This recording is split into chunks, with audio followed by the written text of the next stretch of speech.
Jaya Prabhupada, Jaya Prabhupada, Jaya Prabhupada, Jaya Prabhupada.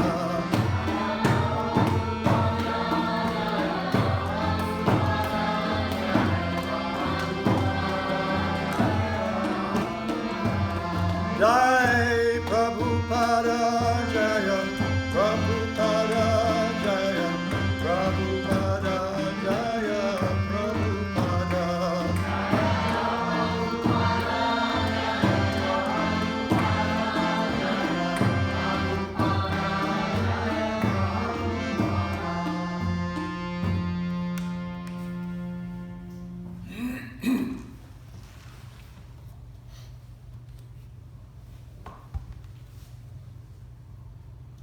Om Namo Bhagavate Vasudevaya.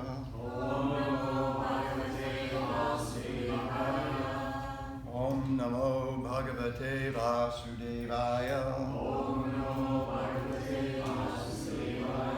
Om Namo Bhagavate Vasudevaya.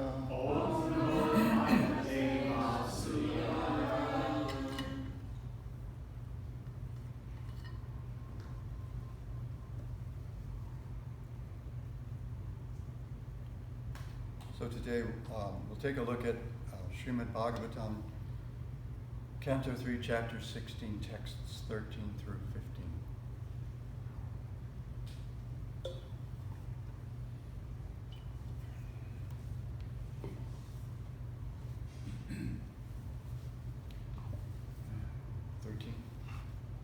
So we'll do 13 together. Brahmo Vacha.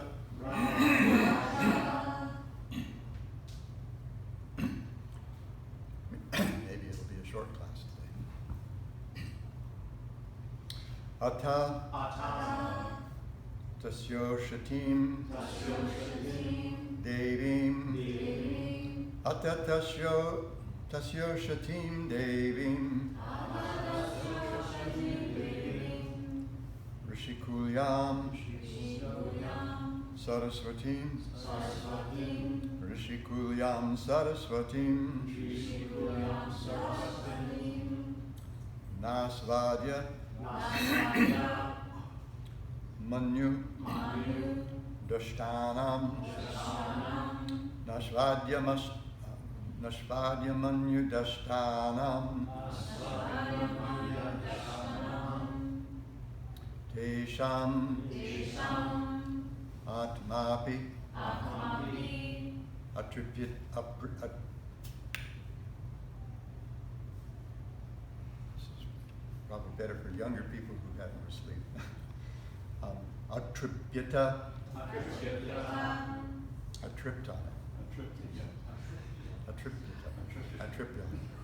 Atripya Tesham Atma Pyatripyata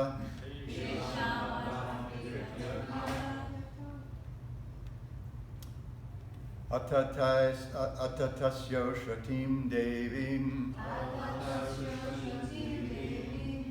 Rishikulyam Saraswatim Nasvadya Manyudashtanam Tesham Atma Pyatripyata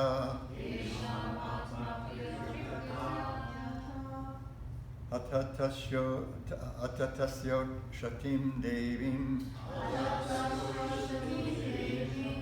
Rishikulyam Saraswatim Nasvadya Manyudashtanam Tesham Atma Pyatripyata. Others, please. Atatasyo Shatim Devim Rishikulyam Saraswatim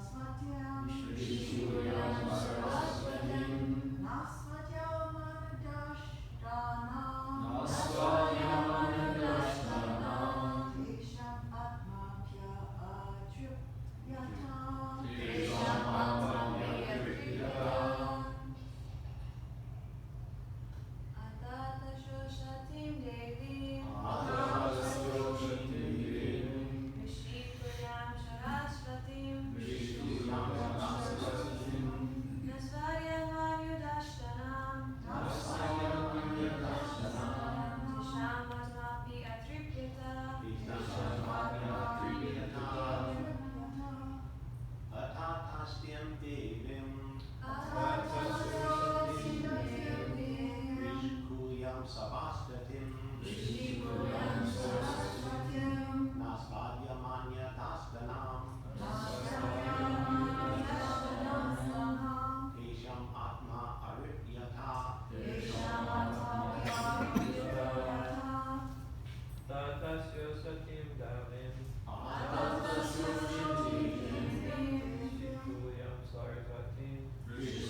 Synonyms.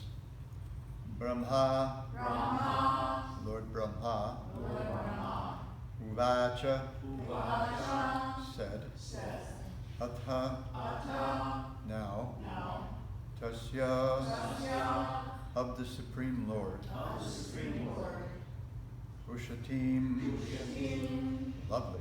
lovely, Devim, Devim, shining. shining, Rishikuyam, Rishikuyam, like a series of Vedic hymns. like a series of Vedic hymns, Saraswatim, Saraswatim, speech. speech, Na, not, not. not, Asvadya, Asvadya, hearing. hearing, Munyu, Manu, anger. anger, Dashtanam, Dashanam, bitten. bitten, Tesham, Tesham, of those sages. of those sages, Atma, Atma, the mind. the mind, Api, Api, even though. even though, Atripyata, Atripyata, satiated. satiated.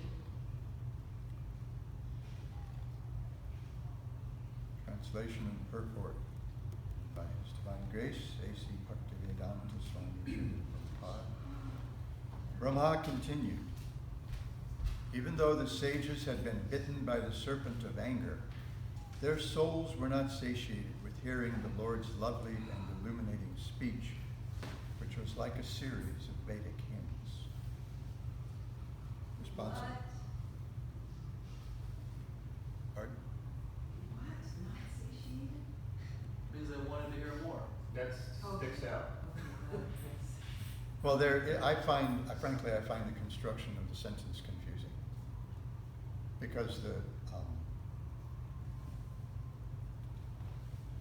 opening clause presents a contrast, even though they've been bitten by the serpent. And I would, if I were one of the editors, I would sit down with Srila Prabhupada and say, well, aren't we really saying because we look at the commentaries on the verses, how about because they've been bitten by the serpent of anger, they weren't satiated?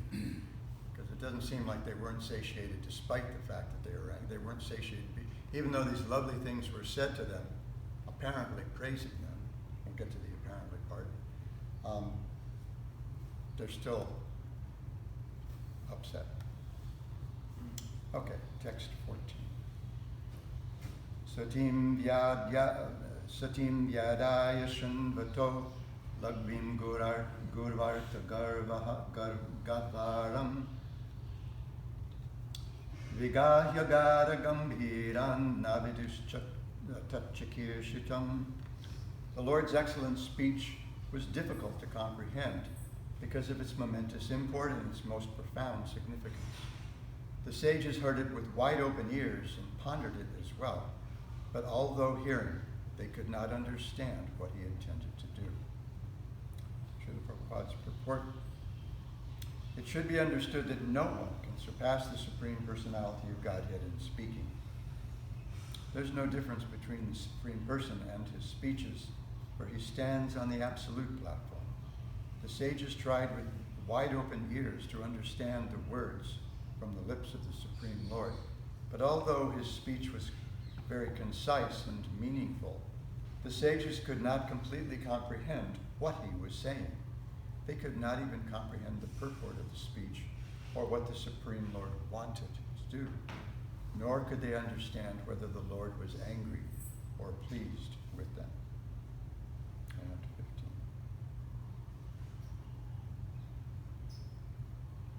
15. Te yoga maya yarab, te yoga maya yarabdha, paramishya mahodayam, rochu pranjalayo vibra prashta, krupita tvacha. The four Brahmana sages were nevertheless extremely delighted to behold him, and they experienced a thrill throughout their bodies. They then spoke as follows to the Lord, who had revealed the multi-glories of the Supreme Personality through his internal potency, Yogamaya. Srila Prabhupada's purport. The sages were almost too puzzled to speak before the Supreme Personality of Godhead for the first time, and hairs of their bodies stood erect due to extreme joy.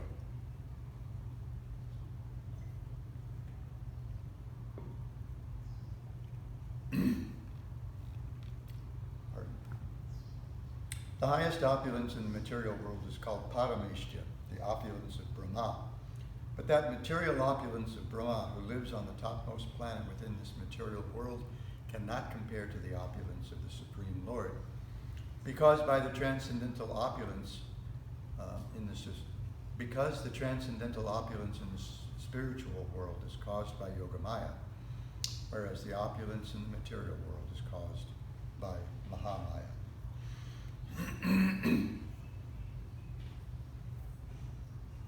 Om Ajnanatimirandhasya Jnananjana Shalakaya Chakshurunmilitam Yena Tasmai Shri Gurave Namah.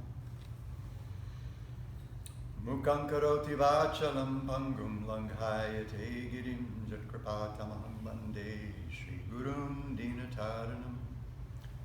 Shri Chaitanya Manobhishtam Sthapitam Yena Bhutale Svayam Rupakadamayam Dadati Swapadantikam Pancha Kalpatarubhyascha Kripa Sindhobhya Eva Cha Patitanam Pavanebhyo Vaishnavebhyo Namo Namah.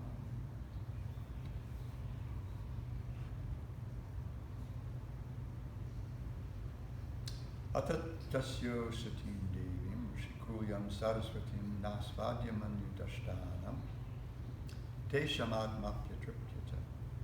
Brahma continued, even though the sages had been bitten by the serpent of anger, their souls were not satiated with hearing the Lord's lovely and illuminating speech, which was like a series of Vedic hymns. The Lord's excellent speech was difficult to comprehend because of its momentous import and its most profound significance. The sages heard it with wide open ears and pondered it as well, but although hearing, they could not understand what he intended to do. The four Brahmana sages were nevertheless extremely delighted to behold him, and they experienced a thrill throughout their bodies. Then they spoke as follows to the Lord, who had revealed the multi-glories of the Supreme Personality through his internal potency, Yogamaya.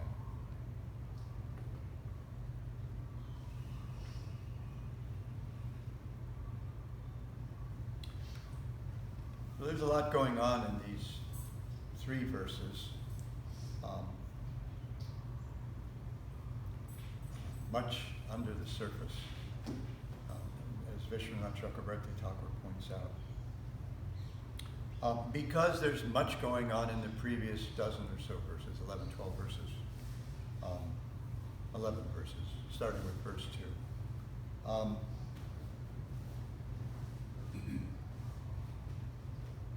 Srila Prabhupada's purports are quite conservative to these verses, and he has a particular point he wants to make in the last purport, to draw a distinction between the opulence of the spiritual world, which is what had overwhelmed the 4 Kumaras, and the opulences of the material world. So Srila Prabhupada points out that the opulences of the spiritual world are created by Yogamaya. They're actually, the opulences of the spiritual world are all products of Krishna's Swarup Shakti. Everything there is constituted of Krishna's Swarup Shakti. There's no room for Mahamaya there. Sometimes I find myself tempted to say it's conspicuous by its absence, but it's not true. It's just absent. Nobody thinks about it. Nobody cares. It's not an issue. There's no influence of this lower energy, because after all, it's dead. The spiritual world's alive. Just the way it is. So Srila Prabhupada focuses on that distinction, especially in the purport to verse 15. And in his purport to verse 14. He points out that the sages were trying to understand. I mean, they're intelligent. These are intelligent people. These are Brahma's first sons. And there just wasn't any intelligence lost on them. And very, very intelligent personalities. But still, they found themselves baffled by the Lord's speech because, frankly, as Vishwanath Chakravarti Thakur points out, it's more than a little equivocal. So let's take a look at that. He starts out by saying, they're filled with logic, worthy of worship. Still, the Kumaras weren't satisfied. Why? Because their minds were bitten by the snake of anger. They were a little agitated. I know a little bit about this. I get cranky sometimes. And I don't always cool down really quickly. Sometimes it can go for a couple of hours. This is the moment when I should excuse myself from human society. No. Quite frequently, it'll abate quite quickly. I'll just think, what the? Wait, what are you doing there? These are people you love, and you know they love you, and what are you doing? Wait, what are you doing? It's like a couple of weeks ago, I got angry with, I lost patience with Sundarananda, and the person who it affected most directly just shrugged it off and said, okay, do over, It took me about 20 minutes to calm down. I was fuming for about 15, 20 minutes, and I just thought, oh, come on, we're going to do it. It's going to happen. And I can't stay. When I do get upset with Sundarananda, I can't stay upset with him for very long anyway, because there's this like natural affection between the two. We can't see each other without smiling.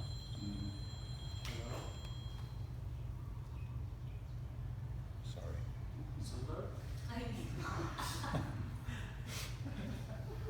What's shocking is that you could hear that from within my head. Sorry, I meant to turn my phone off. I mean, don't they know it's Srimad Bhagawatam class? Whatever it is. In a different time zone. But it's just shocking. I mean, first of all, it really rattles me. But what rattles me even more is that y'all can hear it all the way across the room from within my ears. That's strange. Okay. I don't even remember where I was. Oh, we can't see each other without smiling. It's just how it is. So here the sages, they're still, they still got this, I don't know if the Kumaras have hormones or something, but they still have the anger somehow or other in their body. So they're just not able to really understand what it is the Lord's trying to say to them. And it is a little equivocal. So Vishwanath says, we have the word Saraswati in the verse. Srila Prabhupada gives it in the word for word as speech, which might come as a bit of a surprise. So Vishwanath illuminates that a little bit. While complicating the verses, as he does so often and so wonderfully. So he says Saraswati means words and a river. The words were pleasant, the river had clear water. The words were filled with various ushatim. The words were filled with various logical ornaments, and the river was playful, devim. The words were worshipable, rishikulyam, or the river was beneficial as a residence for sages.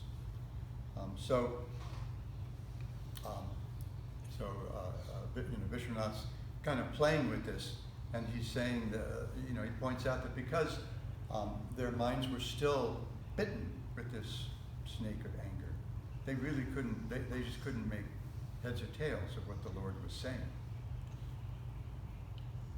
And then he takes some trouble to point out the difficulty of committing offenses to devotees. He says, though the Kumaras committed such offense to the devotees, their experiencing the sweetness of the fragrance of Tulsi from the Lord's feet shows the strength of the Lord's mercy, which follows after the mercy to the Kumaras of Jaya and Vijaya, who were repentant after offending the Brahmanas. This is a really interesting sentence. They were still angry, even though they were still angry, there was the effect of the fragrance of the tulsi leaves and manjaris from the Lord's lotus feet by the Lord's mercy, which came to the Kumars through, actually the Lord's mercy is following after the Kumar's mercy. This is Vishwanath Chakrabarti Thakur extolling bhakti. He's a little zealous about this, very consistently zealous about this bhakti uberalis. Bhakti is more powerful than everything, even than the Lord. So the Lord's mercy, he says, is following after Jaya and Vijaya, who were offended, but, who were feeling regretful about their offense. These guys just walk right on in. Pigeons. They're looking for Vishwambar. I'll tell him to exit. No, he just walked out, or she, whatever. They come in checking out, Vishwambar here, you didn't get any breadcrumbs, got any rice? Mm-hmm. So, Vishwanath Chakrabarti Thakur makes the same point at the very beginning of his, as I say, probably just about every week, at least once a week, that the Lord's mercy follows after the devotee's mercy. Bhakti Devi follows the devotees. Bhakti Devi, the most powerful force there is, takes shelter in the hearts of the devotees who accept her from other devotees. And wherever they show their mercy, she follows. In other words, she will enter the hearts of those persons to whom the Madhyama Bhaktas who are inclined to share their bhakti with others show mercy.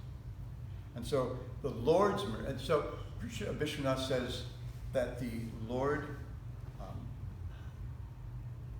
he deputes the Madhyama Bhaktas who preach as agents of his Kripa Shakti. He doesn't give it directly. He follows after. So even here in Vaikuntha, same thing is happening, Vishwanath Chakrabarti Thakur points out. Then he says, if the Kumars had not committed offense against the devotees, the gatekeepers, then they would have developed pure dasya prema.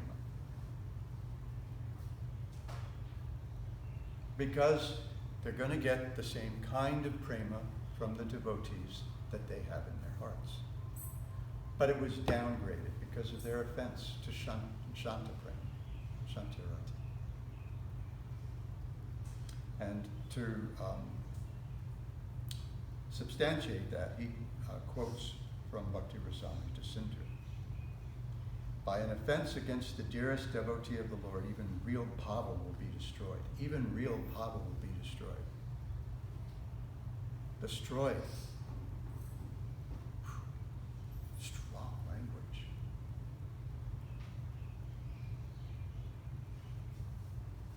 That's if the offense is grave.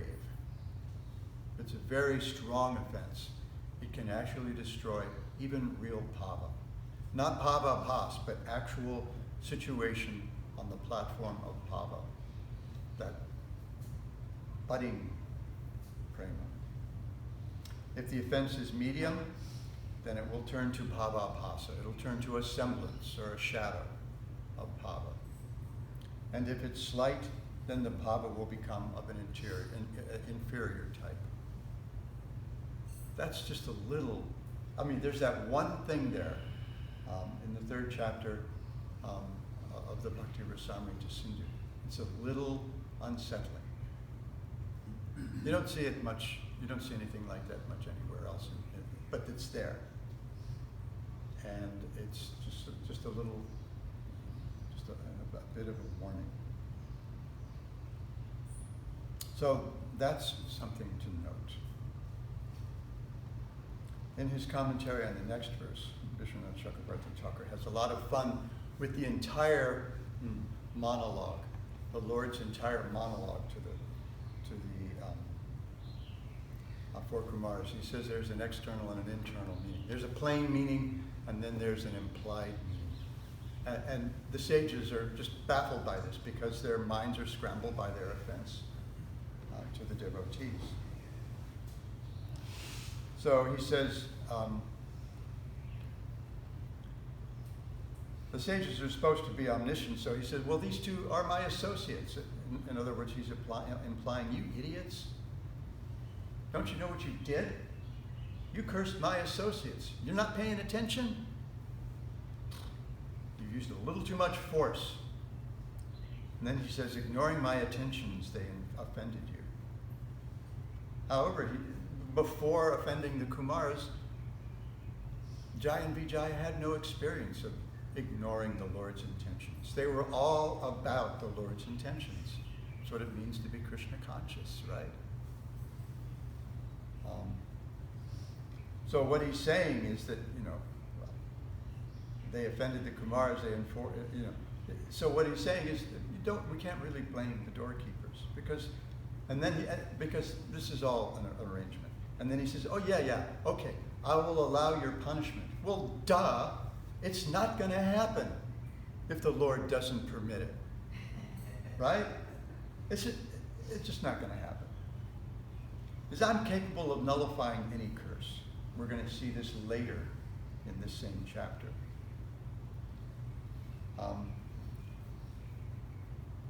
And then, and the implication is that you'd feel worthless if I nullified the curse. It would break your hearts. You'd be crestfallen. You'd be devastated. You'd be embarrassed in front of all the residents of Vaikuntha. I'm not going to let that happen. And then he says, I consider that I have committed the offense. This shows how much love the Lord has for his associates, for his devotees. And then, I have attained fame as a tirtha because of you. External words of respect for the sages. I'm not worthy, right? Then he says, I should cut off my own arm. Well, Vishwanath points out that this shows just how dear the gatekeepers are to Lord Narayana, because they're his arms. And then he goes, my feet are made pure by service to you. My head is made pure by the dust. He's speaking sarcastically. He's joking. He's just telling them. Now, we've taken this straight so far, right? But Brahmanas are important. The Lord is Go Brahmana Hitaya Cha, right? Namo Brahmanya Devaya Go Brahmana Hitaya Cha. The cows and the Brahmanas aren't different from me. Because they are my body. I'm controlled by the Brahmanas, even by the Brahmanas who offend others. I'm controlled by them. Okay, whatever. Because Vishwanath points out that the Lord gives tolerance only to his devotees. He cuts slack only to his devotees. Apiche suduracharo bhajate mam ananyabhak. To those who worship me single-mindedly, without being distracted by any other goal. They're considered saintly, not anybody else. Brahmanas, they're nice, they're cool. But you only eat through the Brahmanas' mouths? Right. I know Brahmanas love to eat. And because everybody knows Brahmanas love to eat, and the scriptures say that I eat through their mouths, people just give them all kinds of really good stuff cooked in ghee, sweets. I've been hearing for a long time, you've got this great Brahminical nature because, why? Because I have a sweet tooth. That's not a Brahminical nature, that's just lust. Wow. Frankly, I mean, I'm honest. I'll tell you from the inside out. You couldn't give me enough super chocolate chip ice cream. It's just not going to happen. I mean, there's a place where I'm going to get full. I'm going to go lie down for a couple of hours and come back for more. It's just, So, it used to drive my father nuts whenever we would go visit him. He would take us out for ice cream, and I always went for the chocolatiest chocolate. He says, Bill, you don't have any sense of adventure. It's always chocolate. And I said, no, I've tried them. It's chocolate. It's always chocolate. I've tried all the others. I've tried the bubble gum. I've tried the tutti. I've tried them all. And they're okay. It's ice cream. You got fat and sugar and milk. What could be wrong here? But frankly, it's chocolate. So he's, so even with that, oh, I only eat through the mouths of the Brahmins. That's sarcastic because what he's really saying is, you guys just love to eat. Just like in Krishna's Braja Leela, there's a little Brahmin boy who hangs out with them, Madhu Mangala, right? Let's see if I can pull it off. Can't do it. And Madhu Mangala loves Jai Shri Shri Mati Chaitanya. Ki. Madhu loves Shri Shri Panchatattva. Madhu Mangala loves to eat. He's always wheedling for some sweets or some kachoris, right? And one of the most frequent utterances from Madhu Mangala's mouth, if you give me ladus and kachoris, I will bless you. Which makes me wonder, when Srila Prabhupada would say, if you give me ladus and kachoris, I will bless you, it makes me wonder, what kind of folks is Srila Prabhupada hanging out with? He's always angling for something to eat. He's always telling Krishna, if you give me some ladus and kachoris, I'll bless you and I'll make her like you. Right? So this is what Krishna is saying. So, we can understand that his words are a little equivocal, or maybe a little more than a little equivocal. They've got this double meaning, and the sages are completely baffled by that. So the Lord, they're gonna ask for some clarification, and things are gonna get straightened out. And so we'll hear some of that later. I'm going to stop on time. Entertain any questions or comments. Yes. Did you ever try Rocky Road ice cream? Probably in a previous lifetime, before I stopped eating whatever is in Rocky Road ice cream. But I guess that's relevant to the class because I brought it up. Silly me. Any other questions or comments or Jai Gopal? Is there any offense at all that the four Kumars acted the way they did? I'm sorry. Is there any offense for the Kumars to curse Jai and Vijay? Is that We're just reading. It's an offense against the devotees.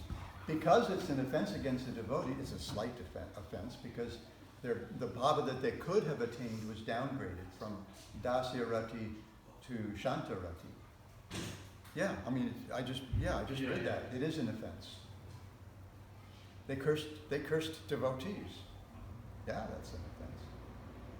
And then the double meaning between describing Saraswati as river and describing it in the literal context. What was the river side of it? What would that have to? I didn't quite catch the devotional relevance. That there's just some theoretical sages that are satisfied by being close to a river.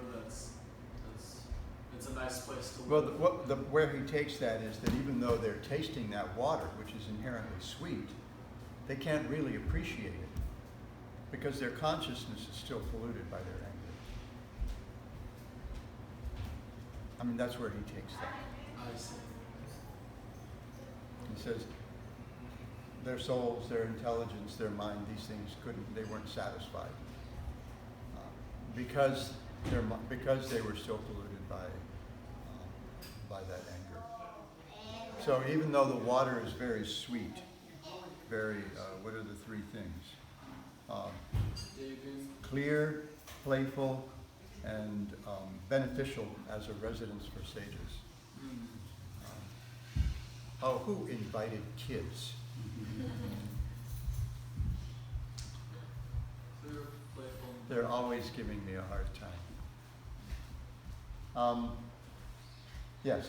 Clear, playful, and fit for the sages' residence. Still, they weren't able to appreciate it because their minds were still polluted.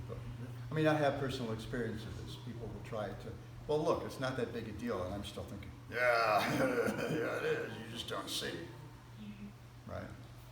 I take a few minutes to calm me down. Some people have even just given up on trying to save me and just let me stew until it's over and steer clear. So because their minds were still polluted by this anger, as nice as that Saraswati water was, they weren't able to appreciate. So they weren't able to appreciate the clarity, the playfulness, and the benefits of the Lord's sweet words. Didn't When make you sense. Drashkan, Just didn't bitten make by anger, what a thing, anger. Danger, Will Robinson.